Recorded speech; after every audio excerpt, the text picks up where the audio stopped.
오늘 설교의 제목은 믿음의 성공자가 되려면입니다.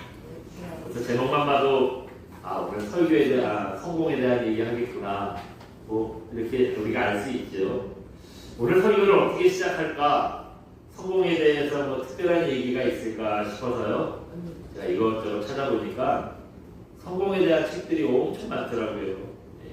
성공에 대한 책이 많다는 거 여러분 무슨 뜻이겠어요? 그만큼 사람들이 성공하고 싶어 한다는 거죠. 아마 될 수 있으면 성공하고 싶죠. 일부러 그냥 잔바리처럼 살고 싶지는 않을 거예요. 우리가 능력이 안 되고 그러니까 좀 성공이 좀 어려운 얘기죠. 누구나 다 성공하고 싶은 마음은 굴 것 같을 겁니다.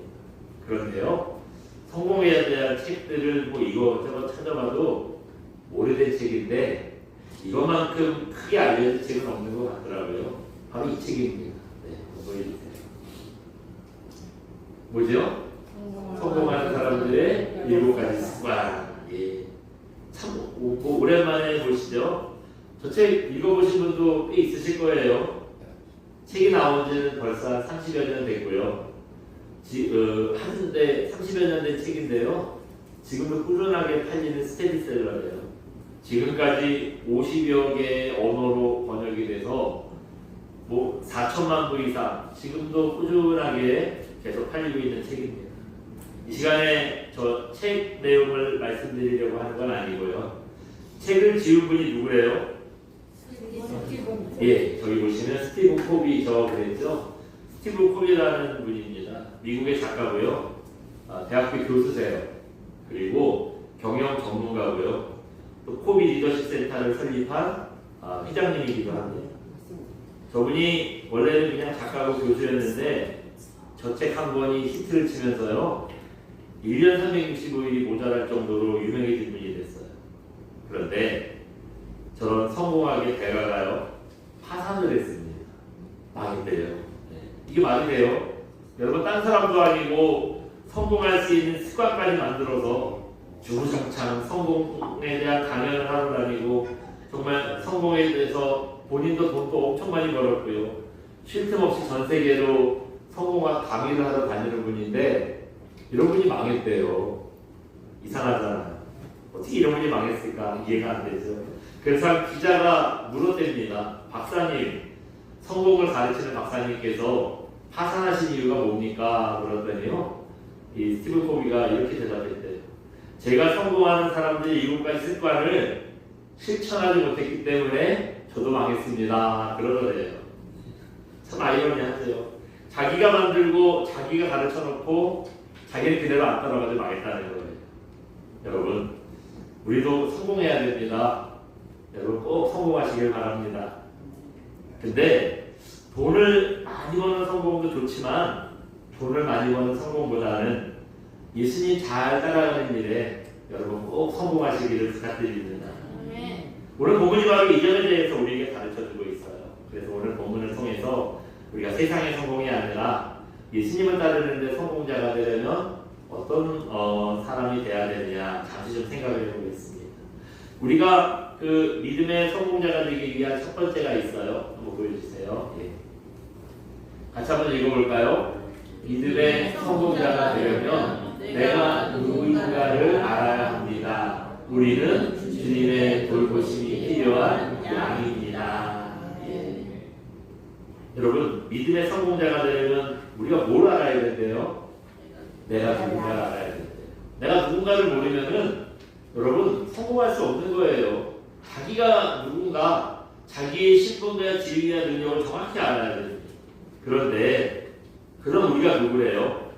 우리는요, 그냥 양이 아니라 주님의 돌보심이 필요한 양입니다. 주님이 돌봐주시라는 양이라는 거예요. 하나님께서 이사야 53장 6절에서 우리가 어떤 사람이냐를 정의를 해주셨어요.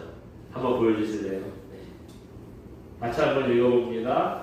우리는 다 양 같아서 그릇에 가여 각기 제 갈 길로 갔거늘. 이사야 53장 6절 말씀. 여러분, 이게 우리의 실상이에요. 겉보기에는 순하게 안 같고 얌전하고 그런 것 같은데 우리가 그런 존재가 아니래요. 하나님께서 우리를 뭐라 그러셨어요? 다 그렇게 행하더래요. 잘못되게 행하다는 거예요. 하나님 보시기에 부족하게 많다는 거예요. 또 지 맘대로 자기가 갖고 싶은 대로 뭐 여기저기 막 갖다 가는 이런 천방지축이래요. 우리가 그렇다는 거예요. 그래서요, 좀 좋은 학교 다니고 좋은 직장 다니고 재산도 좀 모아놓고 이러면 어떻죠? 내가 막 뭐가 된 줄 알아요. 나는 내가 낫지. 그래서 나는 나름대로 성공한 사람이지. 여러분, 그런데요, 그렇지 않습니다. 아무리 이름을 날리고 능력이 많고 재산을 모아놨어도 발 한 번만 잘못 내디디면은 그냥 한 번에 골로가 버리는 연약한 인생이 우리 아닙니까? 지금 그렇게 다 쌓아놓고 뭐 막아놓은 것 같은데 하나님께서 한 번 훅 풀어버리면 그냥 다 무너져 버리는 게 우리잖아요. 근데 우리가 이런 존재라는 거, 이런 연약한 존재라는 거를 이걸 우리가 몰라요. 그래서 기도를 해도 여러분 뭐가 되게 해달라고 기도하죠? 양이 아니라 맹수가 되게 해달라고 기도를 해요. 네. 능력 주세요. 강하게 해주세요. 성공하게 해주세요. 여러분, 이게 다 무슨 말이에요? 맹수가 되겠다는 거잖아요. 네. 맹수가 돼서 다른 사람을 다 물어뜯고 아주 그냥 꼰대를 보여주겠다. 이런 기도 아닙니까? 네. 우리는 이렇게 해야 인생도 좀 성공해서 화끈하게 성공한다고 생각을 하는데 주님은 뭐라 그러세요? 그게 아니에요. 그러면 안 된다는 거예요. 오히려 겸손하고 낮아지는 게 인생의 성공자다. 그렇게 말씀을 합니다. 12절에 그렇게 말씀하셨어요. 우리가 오늘 보면 12절 같이 한번 읽어봅니다. 시작. 그 선줄로 생각하는 자는 넘어질까 조심하라. 네. 선줄로 생각하는 자 넘어질까 조심하래요. 뭘 조금 이루고 뭐 조그만 승리라도 얻으면 우리는 다 그래요. 자기 대단한 줄 알고 내가 뭐 큰 걸 막 이룬 줄 알고 내가 이것도 성공했는데 딴 거 못하겠어? 이런 자만심이 있습니다. 교만한 마음이 있어요. 네. 근데 여러분, 이렇게 이런 승리가 우리는 선주로 생각하는 거죠. 근데 그러다가 넘어지는 거 조심하래요. 꼭 그렇게 된다는 거예요. 나무에 붙어있는 사과가 나무에서 떨어지면 걔가 어디로 가죠? 땅으로 떨어져요. 네, 땅으로 떨어져요. 나무에 붙어있는 사과가 왜 땅으로 떨어질까요? 네? 우리 지구에는 지구 중심에서 잡아당기는 힘이 있대요. 이걸 이 지구 중심에서 끌어당기는 힘이라고 이걸 중력이라 그런대요. 이 중력 때문에 사과도 그렇고요. 이 세상에 있는 모든 물질들은 다 땅으로 떨어지는 거예요. 누구나 다, 사람도 그렇고 물건도 그렇고 이렇게 던지면 무조건 땅으로 떨어지는 겁니다. 이거 발견한 사람이 누구라고 하죠? 네, 뉴턴. 그냥 뉴턴이 아니라 영국의 천재과학자 아이작 뉴턴이에요. 어느 날 뉴턴이 사과나무 밑에 누워서 쉬고 있는데 우연히 사과가 떨어졌대잖아요. 얘가 왜 떨어질까? 이거를 또 그냥 생각을 하다 보니까 그 땅에서 끄는 힘, 중력 때문에 그렇다는 거, 이거 발견했대요. 이거 발견한 공로로요, 뉴턴이 영국 왕립학회 회장이 됐대요. 그리고 왜 그런지 모르겠는데 그냥 이 물리학자가 런던 조폐국의 부사장이 됐대요. 왜 물리학자를 거기다 데려다 놨는지 몰라. 어쨌든 그렇다는 거예요. 이렇게 되자 여러분, 뉴턴의 명성이 올라가는 건 말할 것도 없고요. 연봉도 그 대학교 때에는 1년에 100파운드 벌었대요. 근데 조폐국 부사장이 됐더니 16배가 올랐대요. 1년에 1600파운드를 벌었다는 거예요. 이건 뭐 명성으로나 재산으로나 그야말로 성공한 사람이죠. 성경대로 선줄로 생각하는 자가 된 거예요. 근데 선줄로 생각한 자는 뭘 조심하라 그랬죠? 넘어질까 조심하라. 딱 그렇게 됐어요. 돈도 있겠다. 뭐 세계적인 천재라는 소리도 들었겠다. 자기 머리만 믿은 거예요. 자기가 이제 생각해보니까 영국 남해 회사 뭐 이런 회사가 있대요. 여기가 이제 앞으로 돈을 되게 많이 벌 것 같은 거예요. 막 영국이 한참 잘 나갈 때 이제 이 세계 해가 지지 않는 나라라는 명성을 들을 정도로 영국이 막 잘 나가게 될 때요. 이 남해 회사라는 곳이 뭐 이익이 좀 괜찮았나 봐요. 앞으로 이 회사가 큰 이익을 볼 거다 생각하고요. 이 회사의 주식을 엄청 샀대요. 어떻게 됐을까요? 네, 맞아요. 선줄로 생각한 자 넘어질까 조심하라 했는데 넘어졌대요. 어느 정도로 망했냐? 12년치 연봉에 해당하는 2만 파운드를 손해봤대요. 돈만 손해본 게 아니에요. 돈은 또 어차피 가만히 앉아있으면 월급이 들어오니까 또 먹고 사는 건 문제 없죠. 천재 과학자 뉴턴이 주식 투자에서 망했다. 사람들의 손가락질을 받게 됐다는 거예요. 얼마나 씁쓸하고 창피해요. 그래서 뉴턴이 이런 말을 남겼대요. 별들의 움직임을 계산할 수 있어도 인간의 광기는 알 수가 없구나. 자기들 미쳐가지고 그렇게 돈을 투자했다 그 얘기죠. 여러분 우리가 이렇게 연약하고 어리석은 존재들입니다. 우리가 자랑하는 거요. 이거 오히려 우리를 넘어뜨리는 올무가 될 수 있어요. 이것 때문에 내가 그렇게 자랑스럽게 생각하면 늘 사람들한테 내세우는 거 이것 때문에요. 우리가 넘어질 수 있다니까요. 여러분 은혜라는 게 뭐죠? 우리는 어떤 걸 은혜라고 생각합니까? 내가 강해지고 내가 능력이 많아지고 돈도 많이 벌고 명성 얻고 이렇게 되는 걸 은혜라고 생각해요. 어떤 분이 큰 회사의 사장님이 됐어요. 어떤 집사님이. 그러면 이 사람 뭐라고 하겠어요? 하나님 은혜입니다. 그러죠.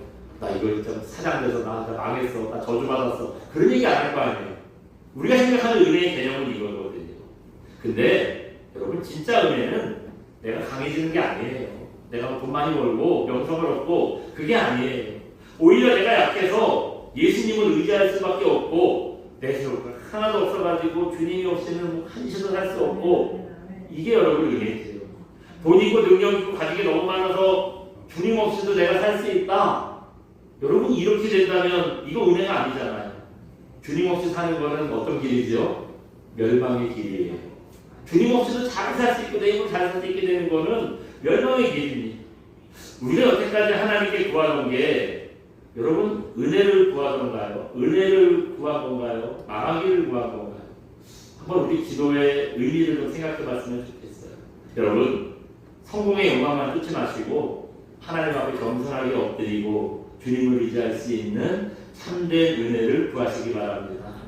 그래서 세상의 헛된 성공자가 아니라 진짜 하나님 앞에 믿음의 성공자가 되시기를 주님의 이름으로 축원드립니다. 믿음의 성공자가 되는 두 번째예요. 네, 보여주시겠습니다. 같이 봅니다. 믿음의 성공자가 되려면 주님께 피할 길이 있다는 것을 알아야 합니다. 아멘. 예. 우리가 믿음의 성공자가 되기 위해서 어떻게 해야 된대요? 주님께 가면 피할 길이 있다는 거 이거 알아야 된대요. 이걸 확신해야 된대요. 그래서 고난 만났다고 여기저기 찾아다니고 아쉬운 소리 하지 말고 주님께 나와서요 피할 길을 구하는 겁니다. 그런 사람이 믿음의 성공자가 될 수 있다는 거예요. 우리 인생이요 여러분 고난을 만나고 싶어하는 사람은 한 명도 없잖아요. 여러분 누가 고난을 만나고 싶어요? 저도 고난을 만나고 싶지 않아요. 될 수 있으면 고난은 내가 아니라 좀 다른 사람들을 찾아갔으면 그게 우리 마음이잖아요. 근데 현실은 어떻죠? 고난이 꼭 나한테만 오는 것 같아. 이상하게 꼭 나한테는 고난이 피하지 않고 오는 것 같아. 근데 나만 그런 게 아니에요. 사람들은 누구나 다 고난과 시험을 만납니다. 이건 한 사람도 예외가 없어요. 기도 많이 하고 은혜 받고 영적으로 충만한 사람은 그러면 고난이 없을까요? 그러면 좋겠는데 은혜 받고 영적으로 충만하고 이래도 고난은 있더라고요. 기도원에서 일주일 동안 막 금식하고 은혜 받고 충만해서 이제 집에 내려갑니다. 집에 가보니 엄마가 한 주 동안 집을 비웠잖아요. 어떻게 됐겠어?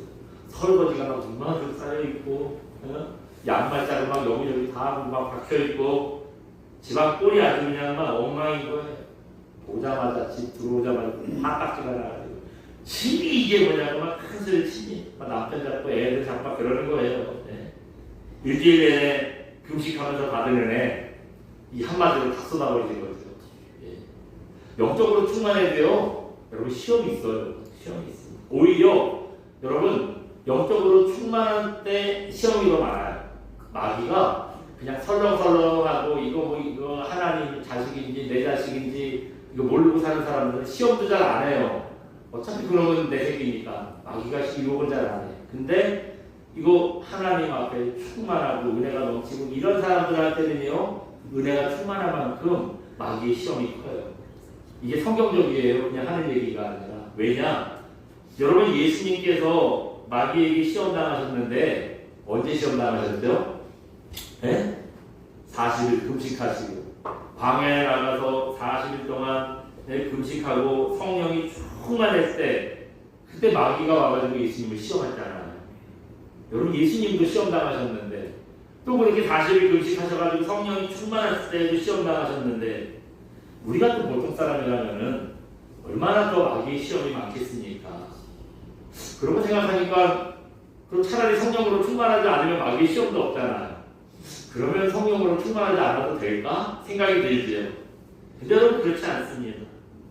성령으로 충만하고 충만하지 않고 마귀의 시험이 있어요. 그런데 성령으로 충만해야 그 시험을 이길 수가 있어요. 그래야 우리가 견딜 수가 있는 겁니다. 성령으로 충만하지 않으면 시험이 오면 족족 넘어지는 거예요. 어쩌면 그렇게 잘 미끄러지는지 맨날 시험 들었다 그러고 맨날 불만불평이고 하나님 어디 가시냐고 원망하고 그렇게 되는 거예요. 이렇게 시험은요 사실 영적으로 충만해도 오고 보통 때도 옵니다. 누구나 그거 잘 피하면 좋겠는데 그럴 수 없는 게 우리의 현실이에요. 어떤 목사님 그래서 이런 얘기를 읽었어요. 여러분 중국집 가면은 많이 먹는 거 뭐죠? 짜장 아니면 짬뽕이죠. 짬뽕이 이름. 짬뽕이라는 이름의 의미가 뭐예요? 이것저것 다 집어넣었다는 게 짬뽕이잖아요. 그래가지고 이것저것 다 하는 것만 짬뽕 했다 그러잖아요. 근데 그 이름처럼 짬뽕은요 한국, 일본, 중국 세 나라가 다 섞여 있대요. 우리나라는 뭐 짬뽕이라고 하니까 우리나라는 그렇게 되고요. 그 짬뽕의 유래는 중국의 산둥성 사람들이 일제시대 때 우리나라에 와서요 초마면이라는 걸 만들어 팔았대요. 처음에 초마면 자기네 그 입맛대로 만들어 팔았더니 안 팔리는 거예요. 그래가지고 이거를 또 우리나라 사람들 입맛에 맞게 변형시켜가지고 만든 게 짬뽕이래요. 네. 짬뽕이 이렇게 시작됐다는 겁니다. 중국이랑은 이런 연관이 있죠. 그럼 일본이랑은 또 무슨 연관이 있느냐? 짬뽕이라는 말이요 그게 우리나라 말이 아니잖아요. 그렇다고 중국말도 아니에요. 그 짬뽕이라는 이름의 말이 일본말에서 유래를 했대요. 일본에 잔폰이라는 국수가 있대요. 제가 일본말 할 줄 몰라서 잔폰이라고 어떻게 발음을 해야 되는지 일본말 같지? 예? 잔폰이라는 국수가 있대요. 돼지고기랑 채소랑 해산물을 넣고 끓인 게 잔폰이래요. 여러분 나가사키 짬뽕 들어보셨죠? 이 나가사키 짬뽕이 잔폰이라는 거예요. 그 잔폰이랑 생긴 게 비슷해서 우리가 이제 그거를 이제 일제시대 때 이게 만들어졌다 그랬잖아요. 그리고 잔폰이랑 비슷하다 해가지고 우리가 그걸 또 잔폰이라고 부르는 게 바뀌고 해서 짬뽕이 됐다는 거예요. 참 여러분 이 짬뽕이라는 음식 하나에도 담긴 사연이 참 많지요. 근데 따지고 보면 우리 인생도 그렇다는 거예요. 여러분 어떤 사건 하나 가지고 우리가 좋다 나쁘다 그렇게 얘기할 수 있어요. 어떤 사람 한 명만 보고 저 사람 좋은 사람이야 나쁜 사람이야 그렇게 얘기할 수 있어요. 네? 우리 인생 그렇게 얘기할 수 없잖아요. 이런 면이 있으면 저런 면도 있고 또 똑같은 일도 좋은 면이 있는 반면 또 안타까운 면도 있고 그렇잖아요. 그러니까 세상 일이 이일저일 다 얽혀 있는 게 우리 인생이라는 겁니다. 그렇기 때문에 여러분 시험은 꼭 나쁜 거 안 좋은 거 이렇게 보면 안 돼요. 시험이라고 해서 피하고 고난이라고 해서 외면하고 우리가 그럴 수 없다는 겁니다. 인생은 원래 시험이 있다는 걸 인정하는 거예요. 또 시험이 올 때 그럼 어떻게 하느냐? 하나님께 소망을 두는 겁니다. 그게 진짜 우리가 해야 될 일이에요. 왜 우리가 하나님께 소망을 둬야 되냐? 오늘 본문 13절이 그 이유를 가르쳐주고 있어요. 우리 13절 다시 한번 읽어봅니다. 시작. 사람이 감당할 시험 받기는 너희가 당한 것이 없나니 오직 하나님은 믿으사 너희가 감당하지 못할 시험당함을 허락하지 아니하시고 시험당한 즈음에 또한 피할 길을 내사 너희로 능히 감당하게 하시느니라. 아멘. 예, 여러분 여기 하반절에 보시면 시험당할 즈음에 주님께서 우리에게 어떻게 하신대요? 피할 길을 내신대요. 피할 길을 여신다는 거예요. 여러분 주님께서 피할 길을 열어주시면 되는 거 아니에요? 아무리 어려운 만남 고난이 있어도 주님께서 이쪽으로 와 여기 오면 네가 살아 그 길만 열어주시면 되는 거잖아요. 뭐 어쩌고 저쩌고 해도요 우리가 주님께서 피할 길 열어주신 그 길만 걸어가면 되는 거잖아요. 그래서 우리가 시험이 왔다고 두려워할 거 없어요. 여러분, 앞이 막막하고 캄캄한데 그때 하나님께 엎드리는 거예요. 우리 힘으로는 안 되죠. 그때 하나님께 엎드리는 겁니다. 그 시험이 왔다고 두려워하지 말고요. 시험이 올수록 우리 하나님 바라보셔야 돼요. 그래야 피할 길을 여시는 하나님을 만나고 우리가 믿음의 성공자가 되는 겁니다. 사도행전 5장에 보시면 사도들이요 예루살렘에서 예수님을 전하다가 이제 막 사람들한테 붙잡혀가지고요 큰 고초를 당할 때 이때 사도들을 누군가 풀어줘요. 누가 풀어줬을까요? 천사가 어느 날 와가지고 부지불식간에 풀어줬을까요? 이 사람이 그 사도들을 풀어줬어요. 한번 보여주시겠어요? 누가 풀어줬대요? 가말리엘이라는 사람이 풀어줬어요. 이 가말리엘이 누구냐? 네, 여기 보시면 이 사람이 뭐 가말리엘이 풀어줬다는 거 보니까 아 가말리엘도 예수 믿는 사람이었나 보다 싶은데요. 이 사람 기독교인이 아니었어요. 기독교인은 아니고 그냥 유대인들에게 그 존경받는 유대 최고의 학자였습니다. 또 그 다음에 이 사람 누구였대요? 바울의 스승.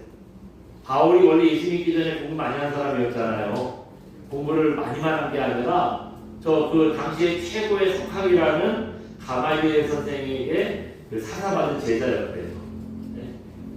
이 가말리엘이 풀어줬다는 걸 보니까 여러분 어떤 거 상상되세요? 바울이 아무래도 스승님 예정을 생각해서 우리 동료들 좀 풀어주세요. 부탁을 했나 보다 싶잖아요. 근데 그건 아니에요. 네. 이때 바울은요 아직 그 사도행전 5장이 나올 때에는 아직 바울이 예수님을 믿기 전이에요. 오히려 아주 신나게 예수 믿는 사람들 핍박하던 때입니다. 그렇다면은 예수 믿는 사람도 아니고 이 가말리엘이 왜 사도들을 풀어줬을까요? 그 사도행전 5장 33절 보시면 가말리엘이 이제 이런 일이 있습니다. 유대인들이요 그 사도들을 붙잡아놓고 이것들을 죽여 살려 자기들끼리 막 그 논의를 하고 있을 때 가말리엘 선생이 들어온 거예요. 그리고 사람들한테 이렇게 얘기를 합니다. 예수를 따르는 사람들이 있기 전부터 가짜 메시아가 있었잖아. 근데 그 사람들 가짜라 그런지 그냥 놔뒀더니요 자기들끼리 그냥 스물스물 사라졌다는 거예요. 처음에 무슨 내가 하나님께서 말씀하신 메시아가 막 나타나서 막 우르르 번제처럼 사람들이 쫓아다니더니 그 얼마 안 가가지고 그냥 다 사라졌다는 거예요. 이 사람들도 그럴 줄 몰라.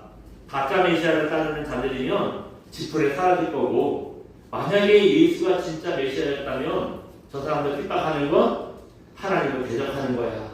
그러니까 그냥 놔두고 풀어줘. 가말리엘이 이렇게 얘기를 합니다.